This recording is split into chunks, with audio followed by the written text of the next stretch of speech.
शाम 5 बजे की हर बड़ी खबर देख रहा है इंडिया मेरे साथ। नमस्कार, गुड इवनिंग आप सभी के साथ मैं हूं मलिका मल्होत्रा और आइए करते हैं आज के सफर की शुरुआत। राहुल गांधी के नए बयान और उनकी मिमिक्री पर घमासान छिड़ा है।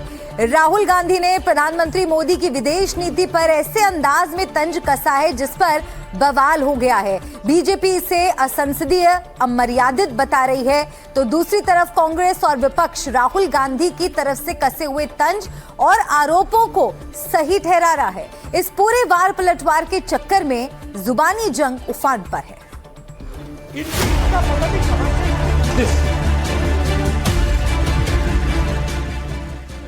रचनात्मक कांग्रेस का अधिवेशन, रचनात्मक बातों का दौर जारी। राहुल गांधी कांग्रेस कार्यकर्ताओं से रूबरू थे, उन्हें ज्ञान की बातें, रचनात्मकता से भरी हुई बातें बता रहे। इस दौरान राहुल गांधी ने रचनात्मकता के नाम पर जो कुछ किया और जो कुछ वहां हुआ उस पर सियासी संग्राम छिड़ा। पता नहीं कहां से इनके दिमाग में घुस गया, अब अजीब चीजें घुस जाती है, बट इनके माइंड में घुस गया कि foreign policy is this.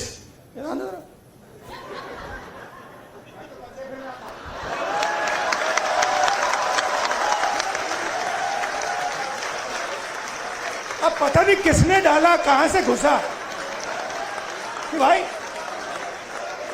Foreign policy का मतलब imagine the ignorance foreign policy. एक चीज पूछ सकता हूं? हाँ, मिलनी समझ के तो नहीं पकड़ा था?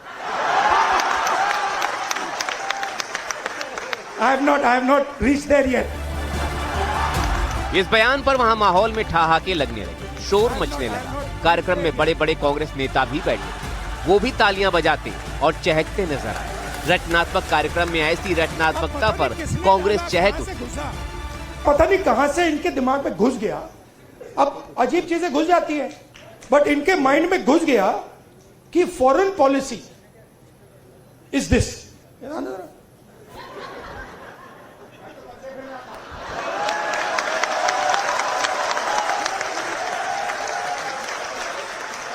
अब पता नहीं किसने डाला, कहां से घुसा कि भाई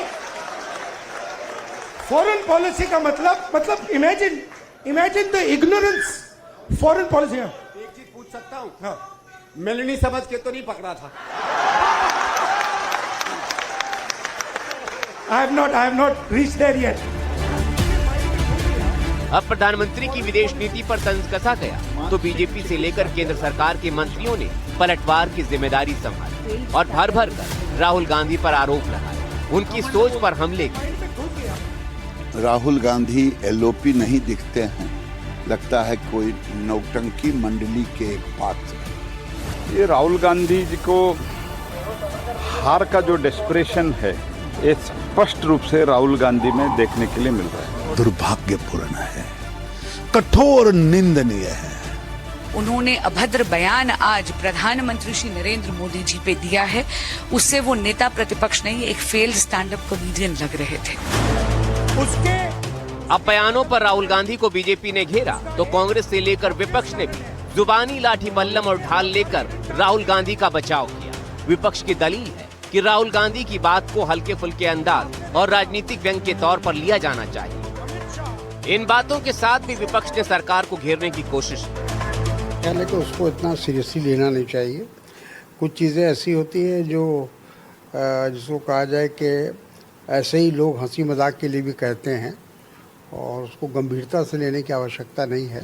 प्रधानमंत्री जी, आपने प्रधानमंत्री रहते हुए एक प्रदेश की मुख्यमंत्री ममता जी को कहा था, ओए दीदी वो अच्छा था। आप किसी के गर्लफ्रेंड की कीमत लगा रहे थे, वो अच्छा था। आप सर्वोच्च नेतृत्व के कांग्रेस को क्या क्या शब्द बताए, मैंने अपनी आंखों से सुना और देखा है। ये विदेश नीति मोदी जी की है, देश की नहीं है। देश के विदेश नीति लगभग 80 साल से हम देख रहे हैं पंडित नेहरू जी से, और आज तक बहुत फर्क हो गया है। 10 साल में विदेश नीति खत्म हो गया है।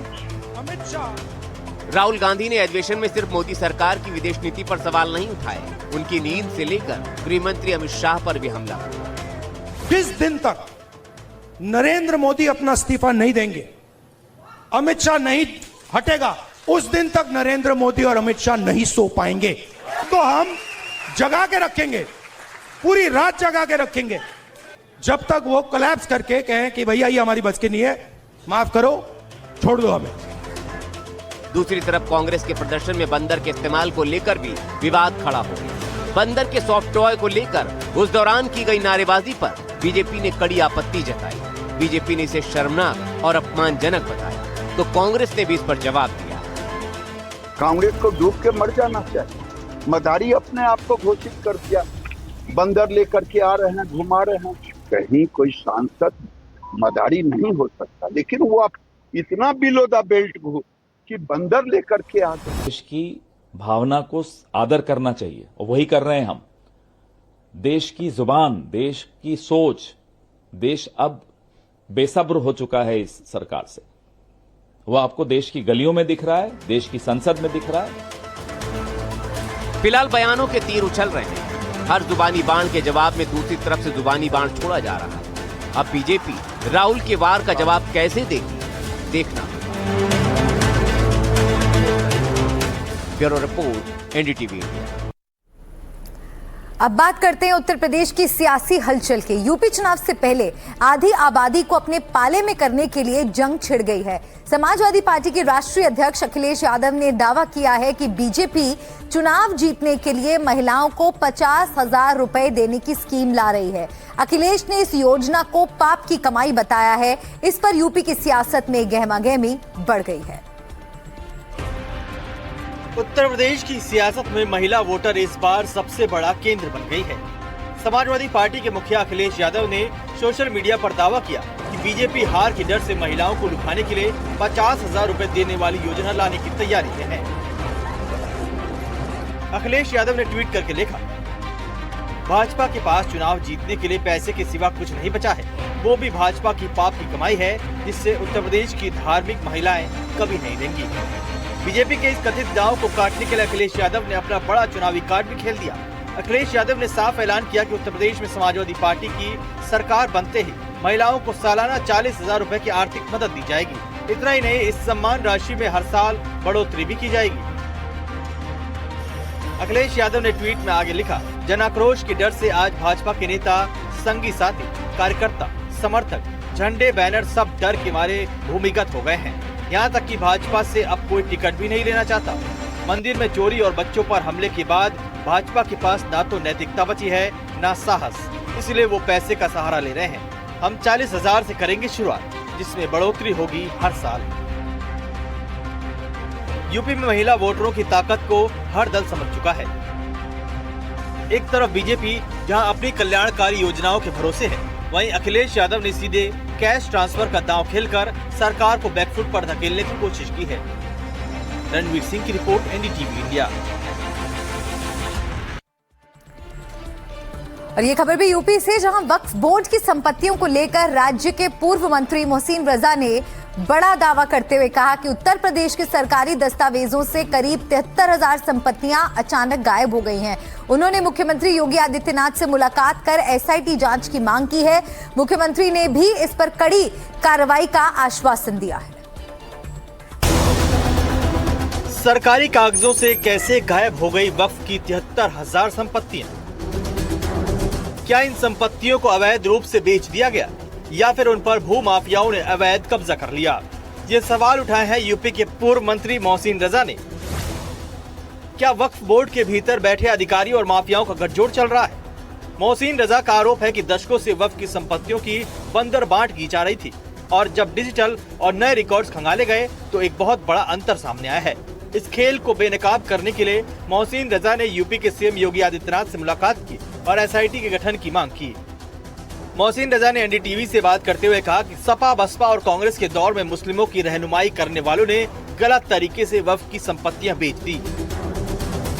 सबसे बड़ा स्कैम, क्योंकि ये सपा और कांग्रेस और बसपा की सरकारें रही हैं उस दौरान, तो इन लोगों ने बहुत बड़ा घोटाला कर दिया और इसमें अकूत संपत्तियां इन लोगों ने अपने नाम कराई, बेची, अपने लोगों के नाम कराई, तमाम खुर्द-बुर्द करी गई। तो वो जो 73,000 रजिस्ट्रेशन है उनको पूरी तरीके से गायब कर दिया गया। तो 73,000 रजिस्ट्रेशन को अगर आप देखेंगे, उनको गिनती में लाएंगे, संपत्तियों की गिनती में लाएंगे, तो वो 2-2.5 लाख के आसपास जा रही है। भाजपा के कई नेताओं ने वक्फ की संपत्तियों पर कब्जा कर रखा है। उत्तर प्रदेश में लगभग 70-80 हजार जो है वो वक्फ की संपत्तियों पर भाजपा नेताओं का कब्जा हो गया है। ये इसकी इस प्रदेश की सरकार जांच कराए और इन वक्फ की संपत्तियों को खाली करा करके वक्फ को सुपुर्द करने का काम करे। अब जरा समझिए कि वक्फ बोर्ड क्या होता है। वक्फ का मतलब होता है अल्लाह के नाम, यानी ऐसी जमीनें जो किसी व्यक्ति या संस्था के नाम नहीं है लेकिन मुस्लिम समाज से संबंधित है, वो वक्फ की जमीनें होती हैं। इसमें मस्जिद, मदरसे, कब्रिस्तान, ईदगाह, मजार शामिल है। वक्फ की जमीनों को गैर कानूनी तरीकों से बेचने से बचाने के लिए वक्फ बोर्ड बनाया गया था। 2 प्रकार के वक्फ बोर्ड होते हैं, शिया वक्फ बोर्ड, सुन्नी वक्फ बोर्ड। यूपी में वक्फ की कितनी जमीनें हैं ये भी जानिए। सुन्नी वक्फ बोर्ड के पास 1,23,000 जमीनें हैं, वहीं शिया वक्फ बोर्ड के पास कुल 3,102 जमीनें हैं। कम होने के बावजूद शिया बोर्ड की जमीनें जहां जहां हैं उनका टुकड़ा काफी बड़ा है।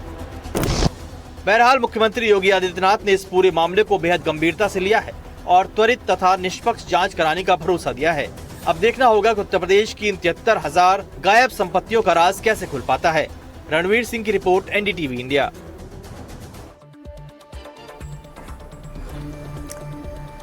आइए आगे बढ़ते हैं, अगली खबर का रुख करते हैं। शिरोमणि अकाली दल के अध्यक्ष सुखबीर सिंह बादल आज अस्पताल से डिस्चार्ज हो गए।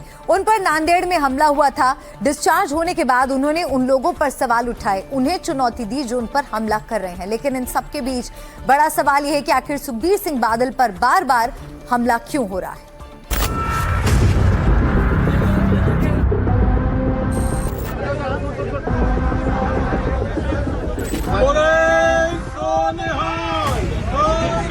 ना मैं डरता ना डरिया। नांदेड़ में हमले के बाद सुखबीर सिंह बादल के ये पहले अल्फाज हैं। उन्होंने साफ साफ कह दिया है कि वो पंजाब की खुशहाली और विकास के लिए लड़ते रहे और उन्हें ना तो कोई डरा सकता है ना ही ठिका सकता। ना मैं डरदा ना डरिया।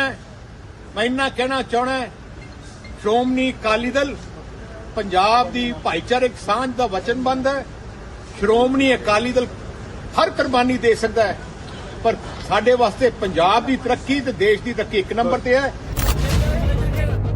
सुखबीर सिंह बादल के हाथ में पट्टी बंधी हुई, उन्हें अस्पताल से डिस्चार्ज कर दिया। इस दौरान बड़ी संख्या में उनके समर्थक वहां साथ में मौजूद थे जब उन्हें अस्पताल से छुट्टी दी। लेकिन अभी भी उन्हें 2 से 3 दिन तक सावधानी रखनी पड़ेगी, क्योंकि खंजर उनके हाथ में घुसकर आर पार हो गया। काफी बड़ा ऊंट था, हाथ में 2 जगह ने खंजर मारा गया था। एक जो ऊंट्स रहते, एक एंट्री ऊंट और एक एग्जिट ऊंट, ऐसे 2 प्रकार के ऊंट थे। उनके 2 मेजर मसल कट हुए थे और उनका एक बोन भी फ्रैक्चर हुआ था। आप समझ लीजिए कि लगभग 2 या 2.5 इंच लंबा एक जख्म उनके राइट फोर आर्म में था और सेम एक आधा इंच का जख्म पीछे से था। इन्हें लगभग खंजर जो खूपे से गया वो आगे से निकल के पीछे से हड्डी तोड़ते हुए पीछे से निकल गया था। यह हमला उस समय हुआ जब बीजेपी और शिरोमणि अकाली दल में एक बार फिर पंजाब चुनाव से पहले गठबंधन होने की खबरें दौड़ गई। सुखबीर सिंह बादल को अस्पताल में लेने जाने से पहले उनकी पत्नी और सांसद हरसिमरत कौर बादल ने पुलिस इंस्पेक्टर संतोष केंद्र का शुक्रिया अदा किया। उन्होंने मुलाकात की और आभार जताया। इस हमले में इंस्पेक्टर संतोष केंद्रे को भी हाथ में चोट लगी थी। उनका इलाज अस्पताल में जारी है। इधर हमले की जांच तेज हो गई। नांदेड़ के एसएसपी नीलाभ रोहन के मुताबिक महाराष्ट्र एटीएस, आईबी और नांदेड़ पुलिस संयुक्त रूप से पूरे मामले की जांच कर रही है।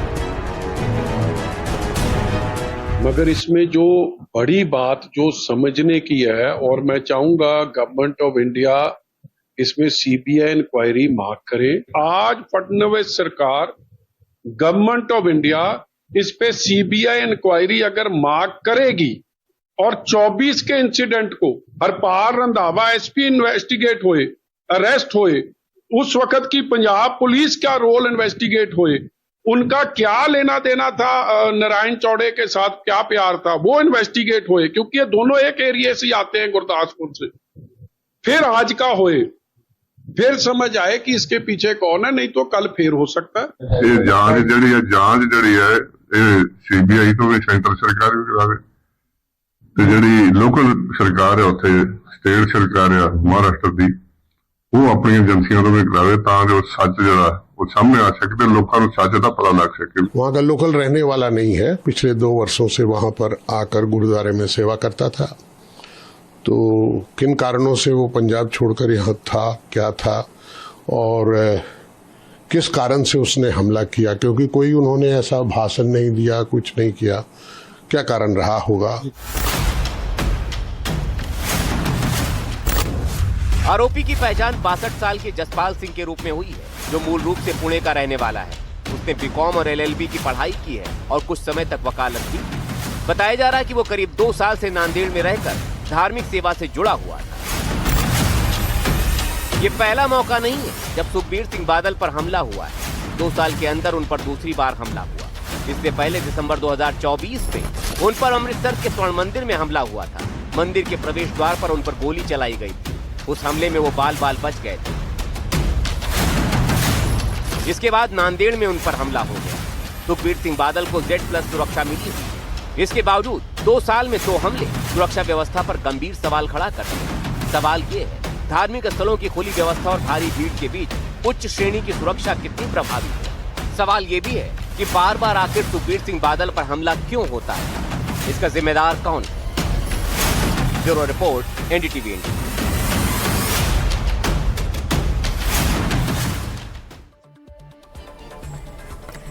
यूपी के मुख्यमंत्री योगी आदित्यनाथ ने आज एक तीर से कई सारे निशाने साध डाले। योगी आदित्यनाथ ने दलित मुद्दे से लेकर विभाजन, बंटवारा और हिंदू सुरक्षा जैसे मुद्दे पर जोरदार हमला बोला और निशाने पर थे कांग्रेस से लेकर समाजवादी पार्टी। जिस अंदाज में योगी अपने बयानों में मुद्दों को उछाल रहे हैं, उससे दिखने लगा है कि उन्होंने 2027 चुनाव के लिए अपना एजेंडा सेट कर लिया है। मौका था विभाजन विभीषिका दिवस कार्यक्रम का। मुख्यमंत्री योगी आदित्यनाथ ने इसके बहाने विपक्ष को घेरा। बांग्लादेश में हिंदुओं पर हुए अत्याचार का मुद्दा उठाकर उन्होंने कांग्रेस और समाजवादी पार्टी के मौन पर सवाल खड़े कर दिए। इसे खरगे के दलित अपमान वाले मुद्दे के जवाब में देखा जा रहा है। उनके लिए उन दलित हिंदुओं के कत्लेआम मायने नहीं रखता है, उनके लिए अपना वोट बैंक मायने रखता है। ये कोई दल बोला नहीं था, ये लोग तब भी मौन थे, ये आगे भी मौन रहने वाले हैं। इन्होंने यही किया था और यही करने की मंशा के साथ ये लोग अव्यवस्था और अराजकता फैलाते हैं। कांग्रेस अध्यक्ष मल्लिकार्जुन खड़गे के बयान से शुरू हुई सियासी बहस में बीजेपी, सपा और बसपा भी कूद पड़ी है। 2027 विधानसभा चुनाव से पहले दलित वोट बैंक को लेकर नैरेटिव की लड़ाई खुलकर सामने आती दिख रही है। आपको ग्राफिक्स के जरिए बताते हैं आखिर सभी पार्टियां दलितों की बात क्यों करने लगी हैं। उत्तर प्रदेश में दलित आबादी करीब 21% है और ये वोट बैंक 140 विधानसभा सीटों के चुनावी नतीजों को प्रभावित कर सकती है। वहीं यूपी विधानसभा में अनुसूचित जाति के लिए 84 सीटें आरक्षित हैं।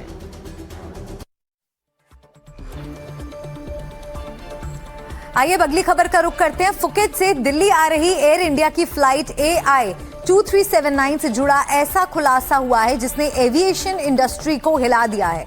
एयरबस की शुरुआती जांच में पता चला है कि उड़ान के दौरान विमान के तीनों हाइड्रोलिक सिस्टम में खराबी आई और करीब 4 सेकंड तक विमान के अहम कंट्रोल सरफेस पायलट के नियंत्रण से बाहर हो गए, यानी हवा में वो हो गया था।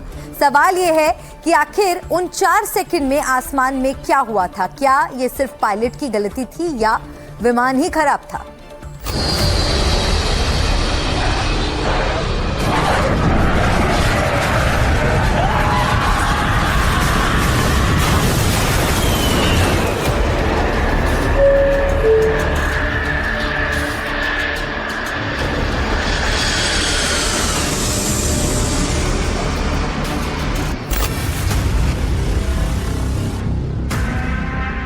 चार सेकंड, सिर्फ और सिर्फ 4 सेकंड। लेकिन यही 4 सेकंड ने एयर इंडिया फ्लाइट AI 2379 के यात्रियों की जिंदगी खतरे में डाल दी। फुकेट से दिल्ली आ रही एयर इंडिया की एयरबस 8320 नियो उड़ान भर रही थी।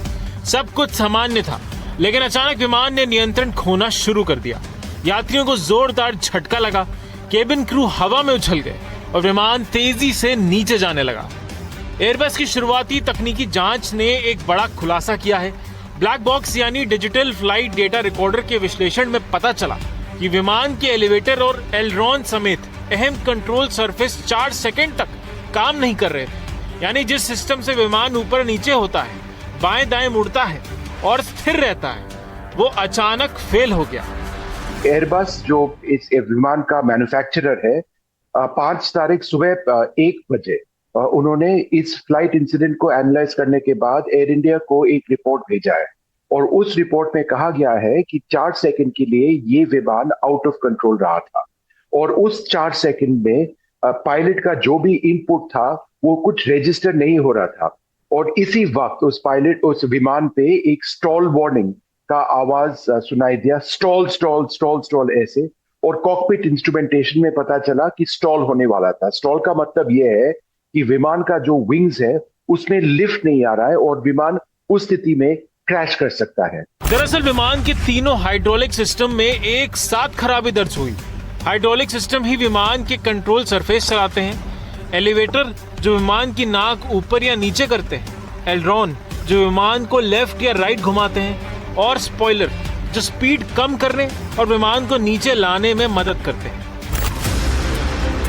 शुरुआती जांच के मुताबिक हाइड्रोलिक फेलियर होते ही ऑटो पायलट सिस्टम डिस्कनेक्ट हो गया। कॉकपिट में स्टॉल वार्निंग की आशंका बनी। इसका मतलब था कि विमान के पंख पर्याप्त लिफ्ट पैदा नहीं कर पा रहे थे। ये किसी भी विमान के लिए बेहद खतरनाक स्थिति होती। उस वक्त विमान उड़ा रहे को पायलट ने नियमों के मुताबिक कंट्रोल स्टिक आगे धकेली ताकि विमान की नाक नीचे लाकर उसे स्टॉल से बाहर निकाला जा सके। लेकिन सबसे बड़ा संकट यही था, पायलट कमांड दे रहा था लेकिन हाइड्रोलिक पावर नहीं होने की वजह से कंट्रोल सरफेस कोई प्रतिक्रिया नहीं दे रहे थे। यानी पायलट चाह कर भी विमान को नियंत्रित नहीं कर पा रहा था। 4 सेकंड बाद तीनों हाइड्रोलिक सिस्टम धीरे धीरे बहाल हुए, कंट्रोल सरफेस फिर से सक्रिय हो गए और विमान पर नियंत्रण वापस मिल गया। लेकिन तब तक विमान तेज नोज डाइव लगा चुका था। इसी दौरान कई यात्री और केबिन क्रू के सदस्य घायल हुए। कुछ लोग सीटों से उछलकर विमान की छत तक जा पहुंचे। जांच में एक और दिलचस्प तथ्य सामने आया है। एयरबस ने शुरुआती तौर पर एक खराब प्रेशर सेंसर या हाइड्रोलिक प्रेशर स्विच पर शक जताया है, लेकिन कंपनी ने अभी तक किसी एक निश्चित कारण की पुष्टि नहीं की है। यानी तकनीकी खराबी का असली कारण अभी भी जांच के दायरे में है। पूरे मामले में एक और सनसनीखेज खुलासा पायलट को लेकर हुआ है। फ्लाइट के कमांडर कैप्टन सुदीप वशिष्ठ के 2 यूरिन टेस्ट पॉजिटिव पाए गए। रिपोर्ट के अनुसार शरीर में मारिजुआना यानी गांजे के अंश मिले। हालांकि एयरबस की शुरुआती रिपोर्ट में कहीं भी ये नहीं कहा गया है कि विमान के नियंत्रण खोने की घटना सीधे तौर पर पायलट की स्थिति की वजह से हुई। फ्रांस की जांच एजेंसी बीईए और एयरबस के विशेषज्ञ भारत पहुंच चुके हैं। विमान का विस्तृत तकनीकी निरीक्षण किया जा रहा है। अब पूरी एविएशन इंडस्ट्री की नजर इस जांच पर है, क्योंकि अगर वाकई महज 4 सेकंड के लिए विमान के सभी कंट्रोल सरफेस निष्क्रिय हो गए थे तो ये दुनिया भर के एयरबस विमानों के लिए भी एक बड़ी सुरक्षा का सवाल बन सकता है। एनडीटीवी के लिए विष्णु सोम की रिपोर्ट। और इस बीच एक बड़ी खबर मिल रही है। मुक्तेश्वर में पर्यटकों से भरी बस 50 मीटर गहरी खाई में गिरी। बस में चालक समेत 22 लोग सवार, 21 यात्रियों को रेस्क्यू किया गया। एक यात्री के बस के नीचे दबे होने की सूचना मिल रही है। रेस्क्यू जारी है। वहां पर एनडीआरएफ, एसडीआरएफ, पुलिस और स्थानीय लोग बचाव अभियान में जुटे हुए हैं। फरीदाबाद के पर्यटक घूमकर लौट रहे थे। कई घायल अस्पताल भेजे गए हैं। तो 21 यात्रियों को बचा लिया गया है, लेकिन रेस्क्यू का काम वहां अभी भी चल रहा है। एनडीआरएफ, एसडीआरएफ की टीम मौके पर मौजूद है। रेस्क्यू ऑपरेशन जारी है। उत्तराखंड के मुक्तेश्वर में ये बड़ा हादसा हुआ है। एक यात्री के बस के नीचे दबे होने की भी सूचना मिल रही है और उसे बचाने का पूरा प्रयास किया जा रहा है। रेस्क्यू टीम मौके पर मौजूद है। 50 मीटर गहरी खाई में ये बस गिरने से बड़ा हादसा हो गया, लेकिन 21 यात्रियों को रेस्क्यू कर लिया गया है। एक यात्री के अभी भी फंसे होने की जानकारी मिल रही है।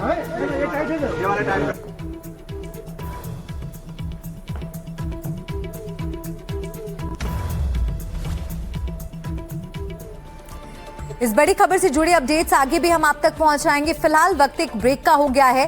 ब्रेक के बाद दिखाएंगे कैसे स्कूल की संवेदनहीनता ने 17 साल के लड़के की जान ले ली।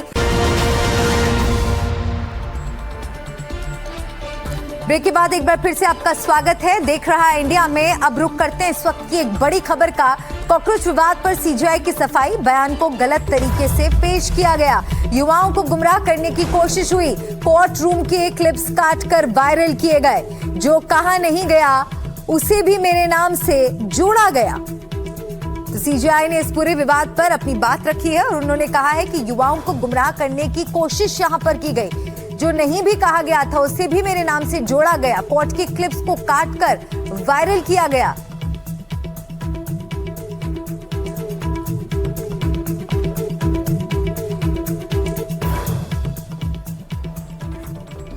आइए अगली खबर का रुख करते हैं। जयपुर के एक स्कूल में बुधवार को 12वीं कक्षा के छात्र की संदिग्ध परिस्थितियों में मौत हो गई। जानकारी के मुताबिक छात्र की लंच के दौरान अचानक तबीयत बिगड़ी और वो बेहोश हो गया। गंभीर हालत में अस्पताल ले जाने पर डॉक्टरों ने छात्र को मृत घोषित कर दिया। बताया गया कि छात्र की स्कूल कैंटीन में पैटीज खाने पर तबीयत बिगड़ी थी। परिजनों ने स्कूल स्टाफ पर लापरवाही का आरोप लगाया है। पुलिस ने रिपोर्ट दर्ज करके मामले की जांच शुरू कर दी है। परिजनों ने स्कूल प्रबंधन पर गंभीर आरोप लगाए हैं और गुस्साए परिवार वालों का स्कूल के बाहर विरोध प्रदर्शन भी हुआ। साथ ही मामले में सख्त कार्रवाई की मांग उठाई जा रही है।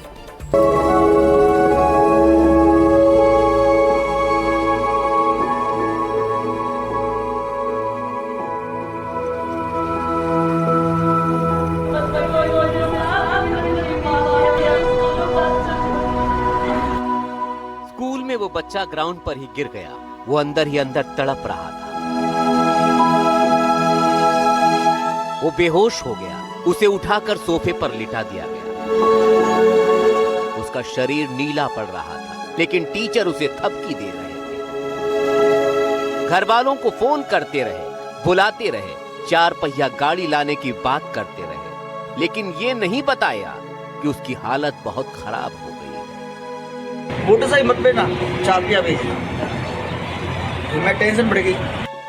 परिवार को बुलाते रहे, लेकिन सिर्फ 100 मीटर दूर अस्पताल नहीं ले गए। और जब तक मां आई, एक हंसते खेलते बच्चे की सांसें खामोश हो चुकी थी। प्रिंस का शरीर ठंडा पड़ चुका था। मैंने कहा प्रिंस है, उठ प्रिंस। तो उसके हाथ ठंडे हो गए थे, जीभ बाहर आ गई थी, नीली हो गई, उसकी आंखें सब नीला हो गया था, चेहरा पूरा शरीर ठंडा हो गया था उसका। मैंने कहा भैया मेरे बच्चे की जीभ बाहर आ गई, आप क्या कर रहे हो यहाँ पे? मेरे बच्चे के मैं आऊँ जब तक तो आप ट्रीटमेंट शुरू कर देते, हॉस्पिटल ले जाते। मैं आ रही थी ना। चलो मेरा प्रिंस बताओ। अरे पत्थर दिल शैतान का भी कलेजा पिघल जाए इस माँ के दर्द पर, लेकिन स्कूल प्रशासन को शायद इस दर्द का मान ही नहीं था। वो बच्चे को अस्पताल ले जाने के बजाय खाना पूर्ति में लगे रहे।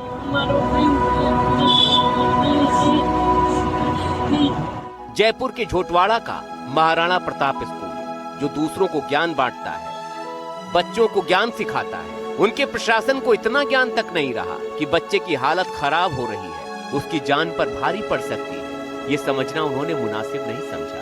बच्चा क्यों बेहोश हो गया ये सोचा ही नहीं, बस परिवार का इंतजार करते रहे, बरगलाते रहे, गलत जानकारियां देते रहे। मैंने कहा कि बेहोश हो गया, तीसरे फोन में बोलता है कि प्रिंस बेहोश हो गया। सोचिए, संवेदनहीनता की हद तो देखिए।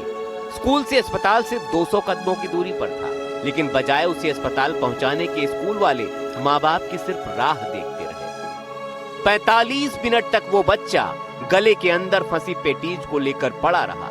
उसकी सांसें घुटती रहीं, लेकिन स्कूल वाले सिर्फ और सिर्फ देखते रहे। घर वालों की माने तो डॉक्टर भी कह रहे थे कि अगर 30 मिनट पहले बच्चे को लाया गया होता तो शायद प्रिंस की जान बचाई जा सकती। ये सारे काम में उसके वो खाना नाली में अटका, वहाँ से लेकर ये अस्पताल पहुँचे ना मेडिकल सेंटर, उसके बीच में इन्होंने 40 से 45 मिनट खराब कर दी। अब हमारी तो गाड़ी मतलब 7 मिनट, 3 मिनट आने की, 7 मिनट जाने की, 10 मिनट स्कूल में, 3 मिनट और स्कूल में लग गई, 13 मिनट, और मेडिकल से पहुँचने में और 5 मिनट, 17-18 मिनट। उससे पहले स्कूल में काम हो गया था क्योंकि ठंडा पड़ गया था। ये स्कूल में सुबह करीब 11 बजे का सीसीटीवी फुटेज है, जब स्कूल की कैंटीन से ली गई पेटीज खाने के बाद प्रिंस सोनी नाम के 12वीं के छात्र की हालत बिगड़ने लगी। आलम यह हुआ कि वो ग्राउंड में ही अचेत होने लगा। ये उसी समय की फुटेज है। वो तो गनीमत रही कि उस समय टीचर वहां मौजूद थी, लिहाजा उसे गिरने से पहले उठाकर कमरे तक लाया गया, सोफे पर लिटाया गया, लेकिन उसके बाद वो सारी संवेदनशीलता भूल गए कि आखिर बच्चा क्यों बेहोश हुआ है, कहीं सीरियस हालत में तो नहीं है, कहीं कुछ बड़ा मामला तो नहीं हो गया है।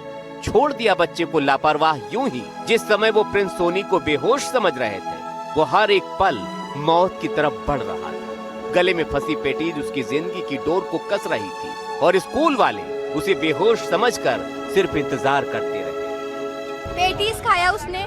पहले बात तो ये डर कि जल्दी जल्दी खा लो, सर क्लास में आ गए तो वो मारेंगे। इस चक्कर में उसने जल्दी जल्दी खाया, उसको चोकिंग हो गई। वो पानी के लिए यहाँ वहाँ भागा, फिर अनकॉन्शियस होकर वहीं गिर गया। कोई आके हेल्प नहीं करा, उसको आखिर में उठा के फिर ऑफिस में जाके लेटा दिया। उसको पौन घंटा लेटा के रखा, आधे घंटे तक उसकी सांस चल रही थी। किसी ने बस ऐसे लग रहा है कि लू लग गई तो कागज से हवा मार रहे। किसी ने उसको कोशिश भी नहीं करी कि हम बचा सकते हैं, हॉस्पिटल ले। 17 साल का प्रिंस सोनी चला गया।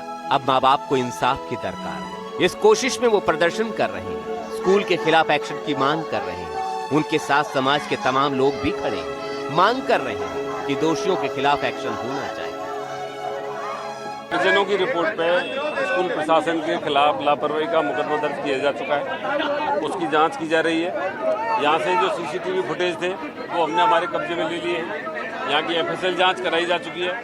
जो भी बच्चे जो थे साथ में उनके बयान लिए जा रहे हैं, परिजनों के स्टेटमेंट लिए जा रहे हैं। जिन जिन को उस घटना के बारे में जानकारी है उन सबसे अनुसंधान किया जा रहा है, बिल्कुल निष्पक्ष रूप से। और उसके बाद जो भी दंडात्मक कार्रवाई होगी, जो भी बनेगा कानून सम्मत, वो 100% की जाएगी। स्कूल में पढ़ने वाले दूसरे छात्रों का आरोप है कि पेटीज भी सही नहीं थी, वो बासी या खराब भी हो सकती है। माता पिता का कहना है कि लंच टाइम खत्म होने के चक्कर में प्रिंस ने जल्दी जल्दी में पेटीज खा ली, जो गले में जाकर फंस गई। उस समय उसे पानी पिलाना चाहिए था, ठपकी देनी चाहिए थी, लेकिन स्कूल वालों ने ऐसा कुछ भी नहीं किया। उसे ऐसी नींद में ले जाकर सुला दिया जिस नींद से कभी कोई बाहर नहीं आता है। जांच कैंटीन की भी होनी चाहिए। कमेटी बन गई है और जांच रिपोर्ट आने के बाद देखेंगे आगे क्या मामला दर्ज किया है। जांच कमेटी बन गई है, हमारी जांच कमेटी उसकी पूरी जांच करेगी वास्तविकता क्या है, वो घर से लाया है, वहाँ का बना है, अच्छा है बुरा है, या और कोई तकलीफ तो नहीं हुई, दूसरी तकलीफ से तो नहीं है। क्योंकि स्कूलों की कैंटीन में बच्चों को आमतौर पर गुणवत्ता का अंदाजा नहीं होता। ऐसे में हर उस कसूरवार पर शिकंजा कसना चाहिए जो प्रिंस की सांसें टूटने का वाकई गुनहगार है। वीरेंद्र के साथ ब्यूरो रिपोर्ट, एनडीटीवी इंडिया।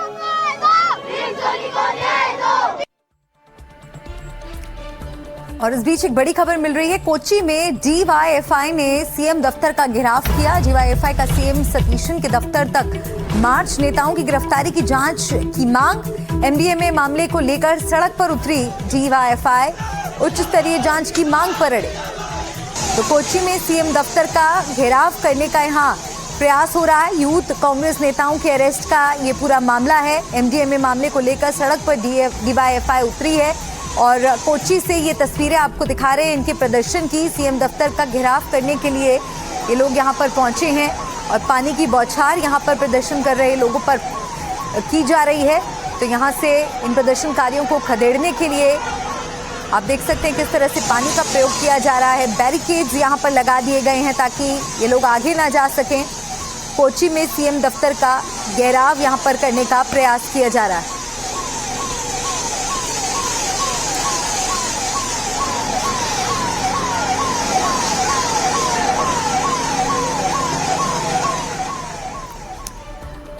और यहाँ पर एक ब्रेक के लिए हम रुक रहे हैं, फौरन लौटेंगे कुछ और खबरों के साथ।